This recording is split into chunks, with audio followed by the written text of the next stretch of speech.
All right, so we're gonna start with the train coming here into the bedroom.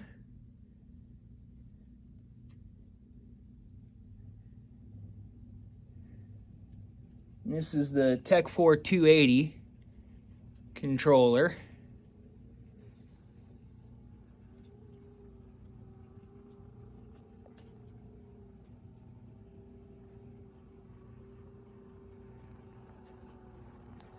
You can see my Innovator there in the background.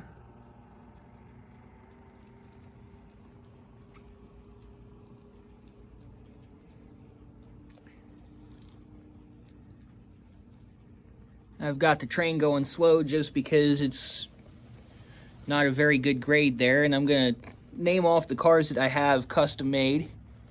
You got the Martin Atkins Leasing Company, Bud Leasing, Mandeville Farm Co-op, Mountain Blessings Railroad, Garrett Leedy Railway, Buckeye Western, Kanawha in Ohio, Ashland Model Railroaders and Rail Fans. And actually, I didn't make all of these, but some of them I did. Some of them I got from other railroads that were part of our club. Brandon Railway and Samco are not on here yet. I still have to do some fixing to the two ugly ducklings that I want to put on. And this car was custom made. That's Terry Lee and Phaedra and Davies Steel and Cincinnati and Southern. Okay, here we're going to catch the train again. Like I said, I didn't custom make all the cars, but the first 4 I custom made. The first, well, 5. The Buckeye Western I didn't, but he was part of our club, and I managed to get a couple of his cars.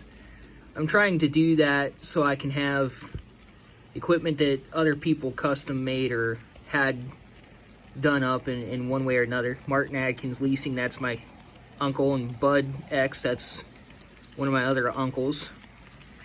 Garrett Leedy Railway, it's one of my friends. Kanawha in Ohio is another one of my uncles.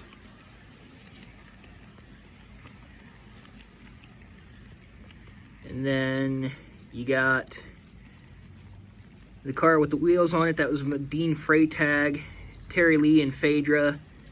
Another Dean Freytag car. And then Cincinnati and Southern.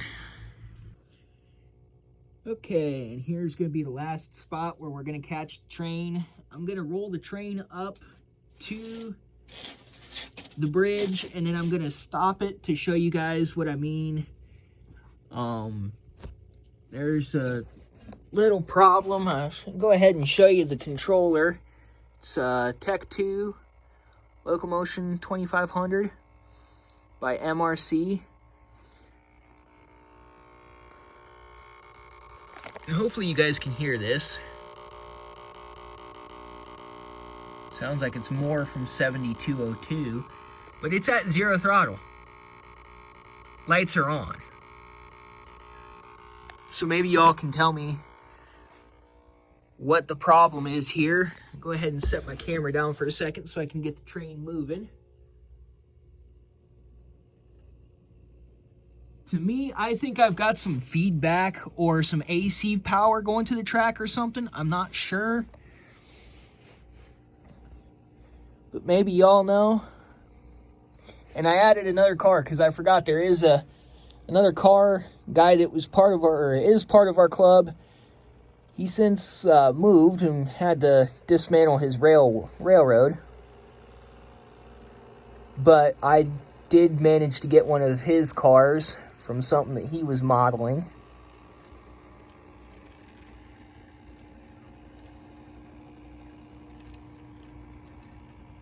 And that noise is coming more from 7202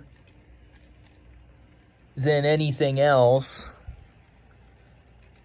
But there are other locomotives that do that on here too, and I'm just not sure why. it's only this controller. If I'm using the Tech 4, the dual cab, it doesn't do it. So, like I said, I'm hoping one of you guys watching this will know and be able to explain it to me. There's the other car, Akron Canton Youngstown. An old wood style car. And I hear I got a car derailed. Let's see if I can fix it. Train's moving slow enough. Yep. I'm going to wind up putting a re-railer back in. And the train is slowing down because now it's going up a grade into the bedroom. And in the previous part of this video, one of the cars I had mentioned, the Terry Lee and Phaedra car, that's not a Dean Freytag build. It's a Terry Sponsler build, but this car is Dean Freytag. This is the Terry Sponsler build, custom made. This is another Dean Freytag build. And then the Cincinnati and Southern was from one of my other friends. Here's just a little bit more, one more spot. I'm going to actually make a tunnel portal.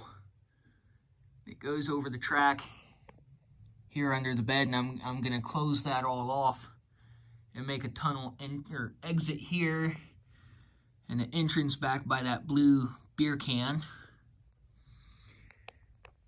And this is the Tech 4. As you can hear, the locomotives make absolutely no sound at all. Actually, I hear a little bit from the Conrail, but not much. I'm hearing nothing from 7202.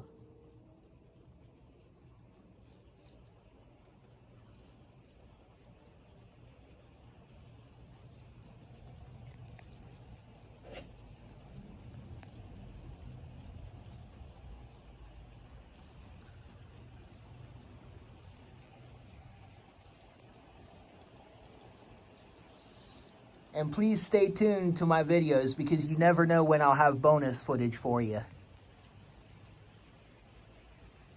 That's something I'm going to start. Certain videos will have bonus footage.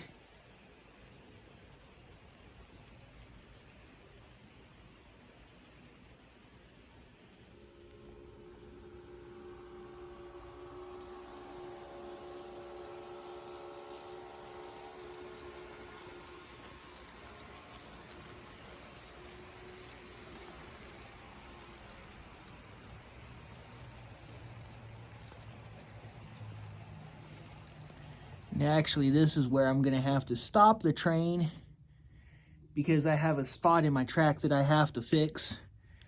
Now I'm going to have to shim it up because engines 1 and 2 go over it just fine. The third one rolls, and that's not good, especially for the guy sitting in engine 3. So for now, this is what I have set up. As you guys can see, I've got quite a long train and everything, and I'm going to do tunnel portals there and as well, at least for the HO, maybe also the O gauge. I'm not sure. But I'm going to have O gauge running under the dresser and over to that corner. And then I might do N scale on the inside of that because I do have some N scale left. I've got 210-0 and a couple of diesels. So I do plan on maybe sticking with the N scale just to have that one of that scale running. Nothing very elaborate or anything. It might go on a little layout for a multi-scale thing at the train shows and all that. And then I'm also going to look at getting Z scale hopefully by the end of the year. Hopefully Snap Track or something like Kato Track so I can run it on the floor as well. Plus I don't like the Atlas style track. It's just way too much for me to do on something small. If I was doing a huge layout, yeah, I'd go with the Atlas Code 83 or Code 100 Flex Track. and everything, so I can flex my curves and make the wobble in the track and everything. And then I'm also looking at ON30, because our club had a ON30 layout at the Kingwood Show this year. Unfortunately, the guy that owns it has moved. We won't have it after this year. So I'm looking at possibly doing an ON30, which is HO scale track, but technically S gauge trains. Although everybody says they're O scale, they're closer to S gauge than O, if you ask me. But regardless, I'm looking at expanding my roster and everything so I can have multiple scales. And yes, eventually I might even get a G scale train. More than likely, it would not run in the apartment. It would just be for looks. Maybe set it up on top of the dresser. Or if I was able to get it and run it, if it would run under the bed, if it would fit under the bed, I might do a little loop of it, but nothing real big. But my plan, or dreams, whatever you want to say it, are to eventually be able to get one of every scale. Minus gauge 1, because that stuff is way too expensive. Last time I checked on a gauge 1 train, it was over $1,500 just for the locomotive. And they're extremely old and hard to fix. So, anyhow, do a real quick look as to how long the train really is. Snaking all the way into the bedroom and around the corner. And like I said, stay tuned. Maybe some bonus footage.